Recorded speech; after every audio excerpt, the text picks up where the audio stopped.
Hello, it's Dawn Michelle and welcome back to my channel. Today I thought we'd take a little detour from tarot and talk about some of the books I'm loving. So today I'm going to share with you some of the books I'm currently reading, as well as a few that I've recently read, and then we'll take a look at some of the books on my to-be-read list. Now, I love books just about as much as I love tarot, so every once in a while I like to kind of just take a little break and pop in with a little book chat. So that's what we're going to be doing today. So let's start with books that I'm currently reading and or dipping in and out of. We're going to talk about nonfiction and fiction in this video as well. I'll leave timestamps for everything in the description box below for you in case you want to jump around. So let's talk real quick about just a few books that I am dipping in and out of, meaning that I'm not necessarily reading them in chronological, that's probably not the right word, in order as in chapter 1 to whatever. So this is Growing Joy, The Plant Lover's Guide to Cultivating Happiness and Plants. So this one's kind of funny because I really do not have a green thumb. I really struggle to keep plants alive. In fact, I often joke that if my kids and pets didn't make a nuisance of themselves, I'd probably forget to feed them too. But I do really love plants. So I picked this one up. It says planty practices to grow your way to a happier and more peaceful life. Now, I'm always kind of on the fence when books claim to help you create a happier life, right? A happier, peaceful, more well-adjusted life. There's no book on earth that's ever going to do that for you, right? So that's definitely something that I always keep in mind. It can give me lots of ideas and it can help me point me in the right direction, but I gotta do the work. So anytime I see that on the back cover of a book, I'm always like, okay, I get where you're coming from, but I'm always gonna keep an open mind. So the thing that I do like about this book and why I'm kind of dipping in and out of it is it says it has practices to help you de-stress and reconnect with yourself and nature, dig deep, prompts that challenge you to explore the roots of wellness, insight into the science behind the plant-person connection, plant-parent personality profiles, that was a mouthful, that help you know yourself to grow yourself, and a plant killer to plant-person crash course to make your green friends thrive alongside of you. I mean, that's honestly what I need because I can't keep anything alive, but what I really enjoy about this book is that it has a lot of different sort of practices in it. So here we have a little forest bathing practice where it's encouraging us to get outside. We have some information about how to do that. And then a lot of times there are additional prompts and stuff like that. So here it's talking more about trees and what they mean to us, lessons learned from redwood trees. There's also just different sort of practices and things that that can happen. Here's when you're struggling with loss or fear, here's a mantra for you. So it's a really cool little book of just sort of practices that do tie into the idea of plant life, which I do really like. Now, it's probably meant to be read in order, but I don't. I kind of just flip through it until I find something that resonates with me, and then I'll read that section, and then if there's prompts or activities, I'll engage with those. Or sometimes it's really just about kind of taking the moment and reading the information. Although I probably should read this plant killer crash course because I totally need it. But it's just a fun little book for taking a moment, engage a little bit with some personal growth practices that are a little bit different because it is in alignment with plant and plant energy. I think it's a really interesting book and it does something a little bit different than your typical sort of self-care, self-help sort of books because it does tie in the nature associations as well. So I've really been enjoying this one. It is definitely one I've been dipping in and out of, so I haven't read the whole thing, but whenever I feel like I just need to take a moment or I want to kind of connect with that idea of plant energy in a personal growth practice, then I will come to this book. There's also lots of places where you can also incorporate tarot if you want, so you could do pull cards in relation to questions, do some journaling. I have talked about, and I think I have a video on my channel about how I sometimes use books to help me create spreads. This book works really well for that as well. So that is Growing Joy, The Plant Lover's Guide to Cultivating Happiness and Plants. So another book that I've been dipping in and out of really probably needs no introduction in our community. This is Kellyanne Maddox's Rebel Witch. This is a wonderful book, and anybody who has it, if you watch Kellyanne's channel, do you, when you are reading this, if you've read the book and you watch her channel, is what I'm getting at, do you hear Kellyanne's voice come through this book? Because I do. Whenever I read these words, like in my mind, I'm hearing Kellyanne's voice, which is really wonderful. So this is a fantastic book of, it's kind of, I don't want to say beginner witchcraft, I keep skipping the contents, but it does, if you are new to the idea of witchcraft or new to the idea of crafting a practice that's in alignment with your own sort of personal ideals, this book is excellent. And for someone who claims not to be a witch, like I have a lot of witchy books in this collection, you'll see. And like there's a whole thing there. I don't identify as a witch, but I have a lot of witchy elements to my practice. And again, that's just a very personal me thing, but I absolutely love reading witchy books, and Kellyanne's book is one of the best, I think. I love her really kind of everyday approach, and I mean that in like the best possible way, as in she takes these really, really big concepts and she kind of condenses them down into a way that is just like, it's just so Kellyanne. It's just so like, you know, here's what you need to do, and like, here's how you go about and do it. And like, it doesn't need to be super complicated, and you can do it in your own way, and that's like really, really cool. That's definitely a message I resonate with, because like everything I do, I feel like I do in my own way. I don't follow the right practice or process for anything. And that's just me, like creating my own craft, as Kellyanne says. So I love that she has some different kind of prompts for journaling. She has things, activities and things like that. Again, this is a book because I am very familiar with witchcraft, and I have done a lot of study. I was Wiccan for quite a while. I was in a coven. I've gone that whole 9 yards.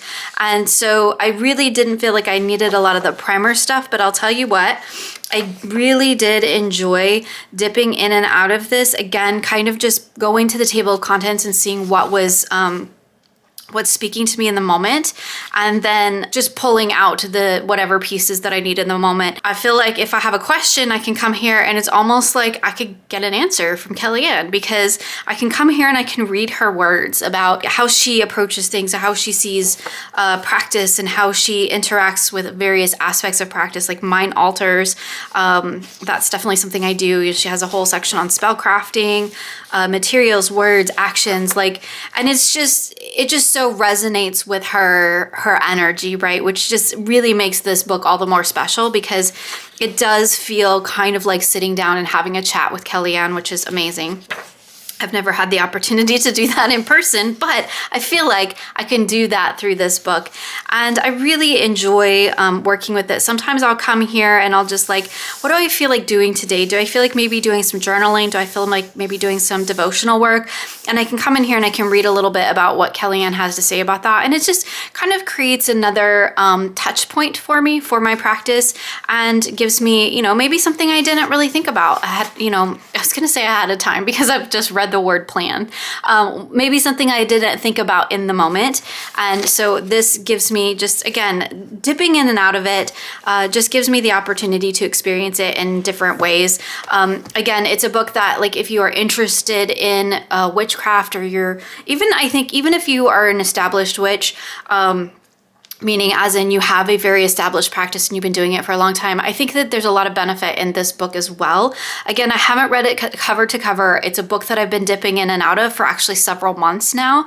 And so I do feel like I have a pretty good idea of what the offerings are in here. But again, in full transparency, I have not read it cover to cover, but like, it's Kellyanne, so you know it's good. You can't go wrong with that. So speaking of other witchy books, because again, I have a thing for witchy books. I picked up the second book, the follow-up book. I guess it's kind of a follow-up book to Psychic Witch, and this is Mastering Magic. Now, I have read Psychic Witch, and I really did enjoy that one. There is a lot of things that this particular author does in his practice that does really align with mine, particularly in terms of, like, I guess what you would call psychic work. I do not do a lot of spell crafting, and I don't make magic with a lot of materia in terms of like using things and tools, right? I don't do a lot of that. I have done a lot of that in the past. I've done a lot of very ritualistic, very high magic as well. And now I'm just more in the kind of everyday, what can I do with my mind, my cards, and like just really putting my intention into things. And so that really does align really well for the most part with the things that this author has to say. Now, the first book is more of the Psychic Witch book is more of a sort of primer on witchcraft, or the idea of witchcraft or spell casting, or really just setting intention and putting your energies out into the world. Without the use of materia. So really just focusing in on yourself and you being the conduit to create that magic. Now, this book goes into a little bit more about the spell casting aspect of things. You can definitely still see that thread through this book about, you know, kind of like you are your ultimate tool, which is a message I really, really resonate with. So I do quite enjoy that. What I really like about this book is actually the little bits from the author in between. So we have Embracing the Power of the Witch. So he kind of talks about, you know, that kind of more basic level understanding, just in case, you know, you are new to the practice or maybe haven't read his previous book. So that's really helpful as a refresher, because like for some people, like for me, I haven't read that book for quite some time. So the refresher has been really nice. He does go into quite a bit about spell casting, and I really enjoyed this part, this chapter, because it does talk a lot about kind of the fundamentals beneath the idea of spell casting, which is kind of more where I come at from it. It's not really so much about the, you know, you need this color candle for this color association in this direction and at this time of day, although there is definitely some of that in here. That's not the main focus, really. If you read in between all the spells that are in here, that's not really the focus. The focus is more about the basics, the how-tos, what's the underlying structure and reason. And I really, really appreciated that about this book. That has been my favorite part.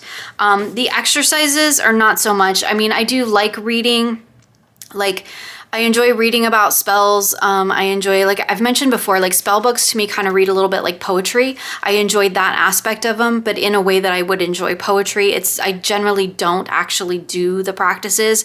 I don't do the work. But that is only because, like, again, I'm coming at this from my own sort of perspective on magic and how that works in my life. But what I did really enjoy was the bits in between where he really went into detail about certain aspects of spell casting and magic and the craft itself, which I did really enjoy. There's also, which I was kind of surprised, there's quite a few spells and practices and activities in here that are actually by other authors. So it's not, when it comes to the practices, it's not just his personal, you know, grimoire of activities. You get a variety, which is really quite nice.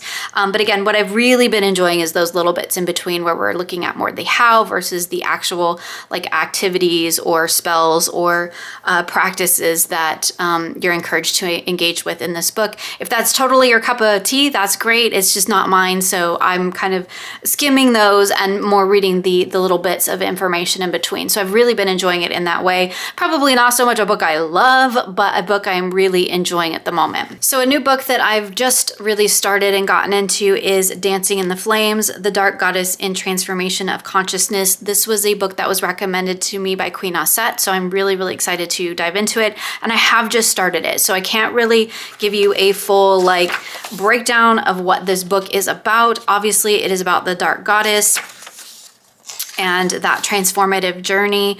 And I've been really enjoying what I've read so far. So we have the Fierce and Loving Goddess, the Heart and Balance, talking about beyond duality, the Crone Shall Lead Them, the Rose and the Fire, Chaos and Creativity. Like it's a beautifully, beautifully written book.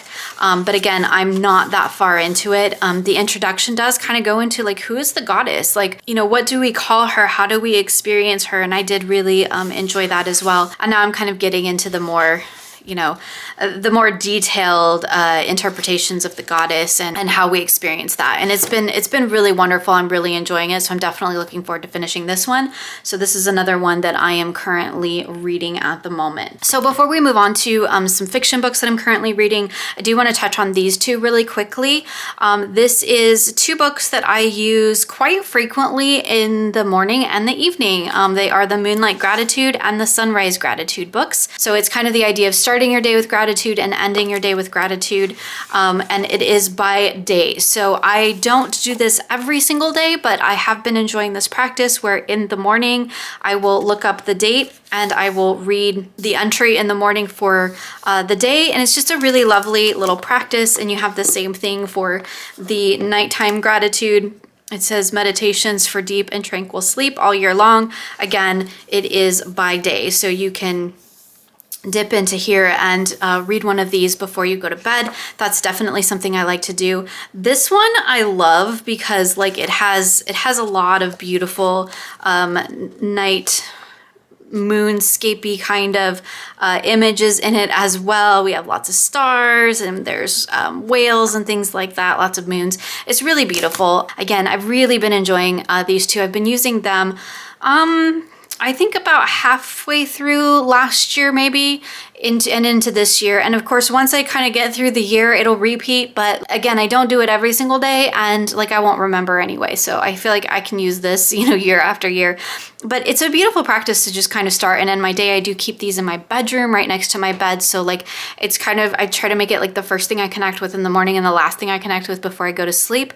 Again, I do sometimes work tarot in there as well, but that's like a separate practice. We're just talking about the books today. Okay, so let's talk about some fiction books that I'm currently reading.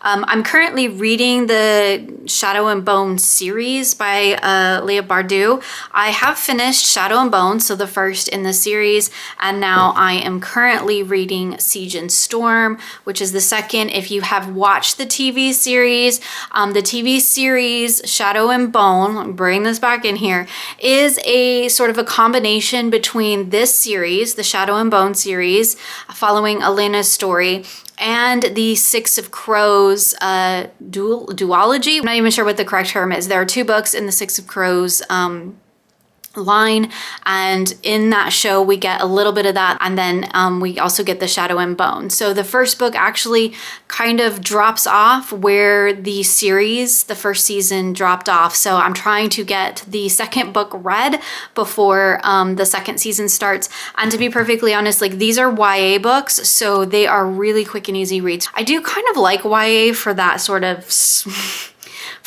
easier read in between. You know, all the really heavy, heady stuff that I do tend to read in my nonfiction. So sometimes just having some YA fiction in there to kind of just break things up and as like a little reprieve is really, really nice. So I'm currently reading Siege and Storm, and then I will be following that up with Ruin and Rising. So real quick, another fiction book that I am also reading, because yes, I know I'm ridiculous and I can never do one thing at a time. I am currently reading Archive of the Forgotten. Now this one I have been reading since last year, to be perfectly honest, because I keep getting sort of interrupted with other books. This is the second book from the Hell's Library. I think it's maybe a trilogy. I cannot remember. And it's nothing against the book. It's excellent. I love it. I really, really enjoy it. But it got kind of side-railed by Broken Earth trilogy, which I'll talk about here in a moment, and now the Shadow and Bone. Again, because I'm trying to finish that before the next season of Shadow and Bone starts. So this one has kind of been put on the back burner, but it is a fiction book that I'm still currently reading.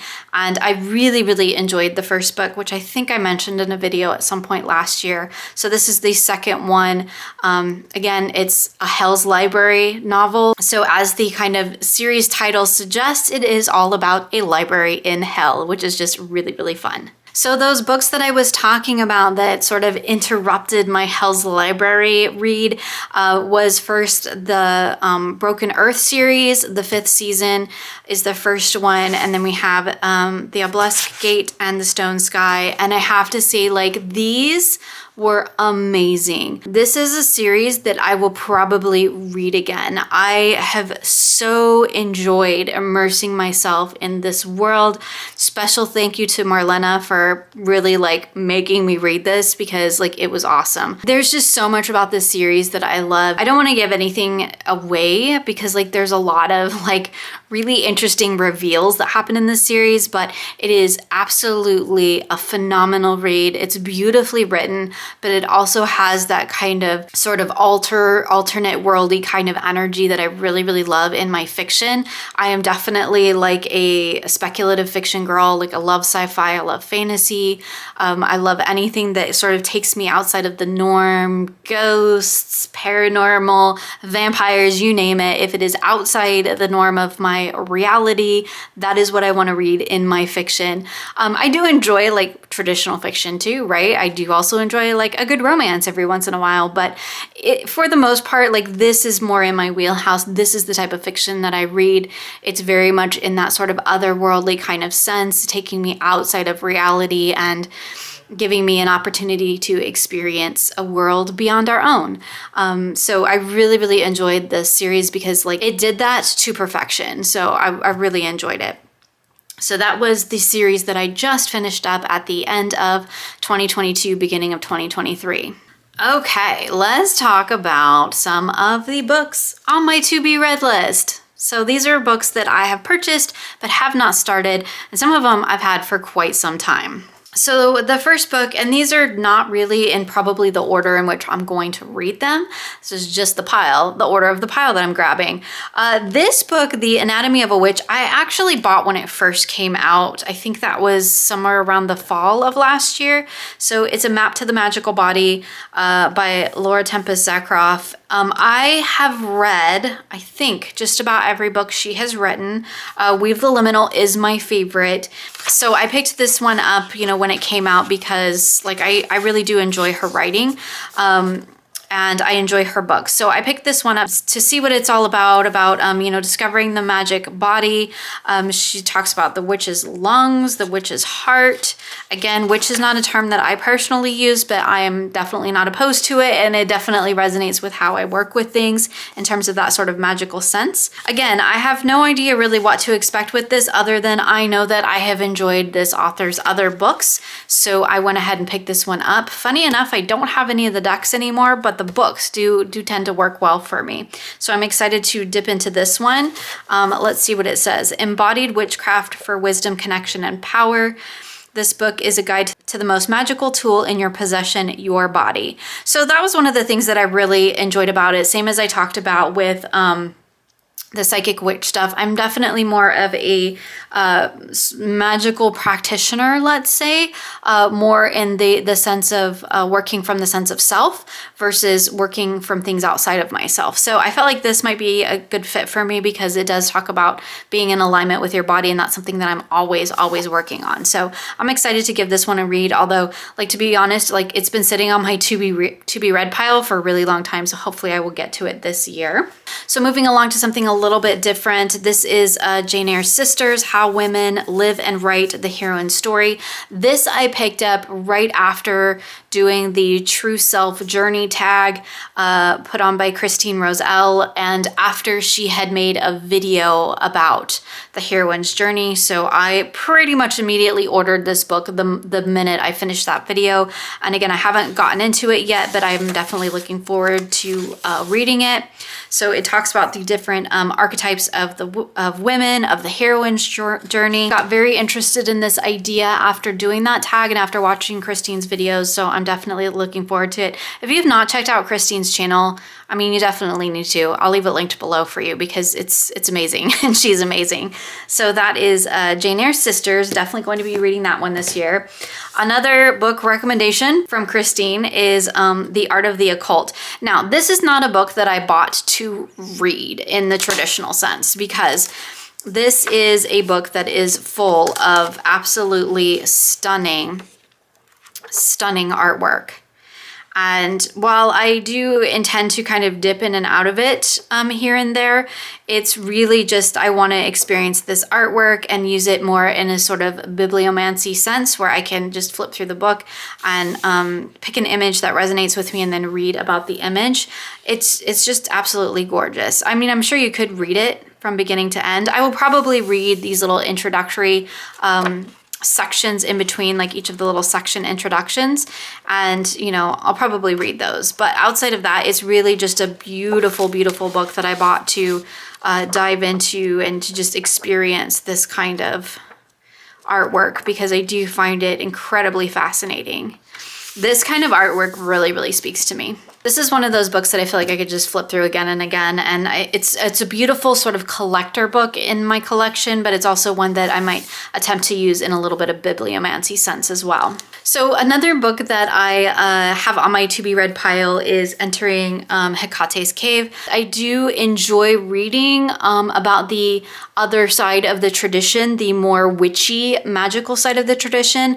The way that I approach it is quite different, but I enjoy experiencing that and reading about that. So I do have several books that speak to that more idea of, sometimes it's hard for me to even say it, Hecate, in that Queen of the Witches, Goddess of the Witches sort of energy. That is not how I work with her, but again, I like having a well-rounded understanding of my goddesses, and so I'm always on board for reading books about them, even when the traditions are different than my own. I feel like the more I know about the different aspects of the particular personified deities I work with, the better I am able to connect with those energies. So, that being said, whole disclaimer, I did pick up this author's newest book. I do have the other, I don't have the garden one, but I have her original book. Maybe it says in here what the first one was. I have it on my Kindle. And this is a very new book that came out, well, it says 2023, so I guess it was very first part of this year. So I'm really looking forward to working with this book or reading this book, going into this particular aspect and tradition of working with this personified deity. So I'm excited to dive into that. Again, it doesn't always align, but I really love the idea of sort of going into the dark, the descent and the transformation. This is a practice that is pretty similar, I think, from just, again, I haven't read it, so just in what I've glanced at through the book, seems kind of similar to the descent that is found in one of the Avalonian books as well. So I really enjoy that idea. The whole going into the cave, into the underworld, into the descent of self is a practice that I do, and it is a practice that I do with Hecate. However, my process, my practice, my tradition is a little bit different, but I really enjoy reading about it. So this is a journey through darkness to wholeness. So it says, to the ancients, the goddess Hecate symbolized the inner journey back to the soul. Philosophers identified her as the anima mundi, the soul of the world. As such, she connects to many archetypes associated with the cycle of life, death, and rebirth. So this, and that was another thing that caught me, is that idea of Hecate as like the primal goddess is what is in alignment with the tradition that I follow. And so that caught my attention. So I'm really curious to see that kind of bridging between those two things. Like, it's just different flavors of the same personified deity, right? Different stories, different mythologies, but at the end of the day, it's like tomato, right? Hecate, it's the same personified deity. It's just a different flavor, a different path to the work with that deity. So I'm excited to dive into that. So last, but certainly not least by any stretch of the imagination, is the Book of Seances by Claire Goodchild, A Guide to Divination and Speaking to Spirits. So speaking to spirits isn't something that I do on a normal basis. I do speak to spirits in my own weird little way, but this is an absolutely stunning book. I love anything Claire Goodchild does. I'll just be honest, like, I'm a fan. I have all the decks, like, I have all the books. Just anything that she creates is so beautiful and intentional, and like, it's probably gonna end up on my shelf at one point or another. But this one I was super curious about, because I am curious about this whole idea of seance and speaking with the other side, with spirit in that sense. So I thought this would be a wonderful one to kind of, you know, create an introduction for me. I love when I read a word and then say it out loud as if, you know, that was probably the word that was in my brain, but who knows at this point. And the other thing that I like is that, you know, Claire does talk about death in this book, and that is often a subject that we shy away from talking about in a general sense as humans, and yet it is very much a part of our everyday life.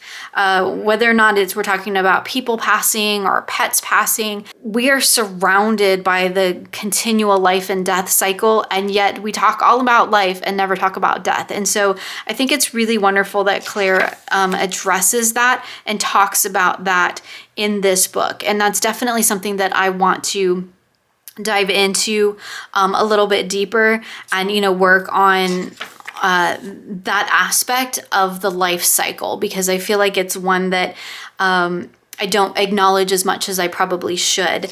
And I'm really interested to read this and find out more about, you know, that kind of aspect. And then she does talk about, you know, divination, because this is a book of divination. I'm really curious as to how Claire goes about this process.